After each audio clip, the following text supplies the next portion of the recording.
મારું નામ બારિયા લીલાબેન દિનેશભાઈ છે. હું ગુમણીદુ પ્રાથમિક શાળામાં ધોરણ 7માં અભ્યાસ કરું છું. મારા વર્ગ શિક્ષકનું નામ રાઠોડ અનુરાધા એ જ છે. આજે મારી જાતે બનાવેલી વાર્તા હું આજે તમને કહીશ. એક સરસ મજાનું ગામ હતું. એ ગામમાં એક શાળા હતી. એ શાળામાં સરસ મજાના ફૂલો, ઝાડ, હિંચકા, નાની નાની રમતો વગેરે વસ્તુઓ હતી. એ શાળામાં રોજ નાના નાના બાળકો ભણવા આવતા. તે શાળા સુંદર અને મસ્ત હતી. એ શાળામાં કુલ 8 શિક્ષકો હતા. એ શાળાનું નામ ગુમણીદુ પ્રાથમિક શાળા હતું.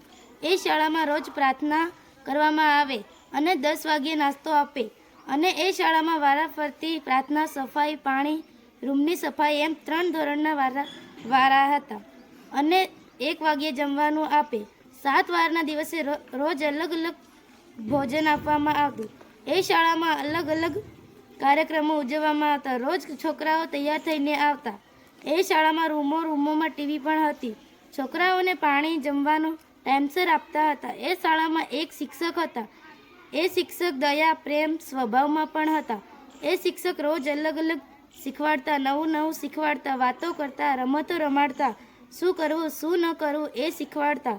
તે શિક્ષક અમને ગુજરાતી બોલતા શીખવાડતા, વસ્તુ કઈ રીતના બનાવવી, અક્ષર કઈ રીતના સુધારવા, કોઈ પણ વસ્તુ કઈ રીતના બગડે નહીં, કઈ વસ્તુ કઈ રીતે સાચવવી, શું બોલવું, શું કેવું બોલવું વગેરે શીખવાડતા.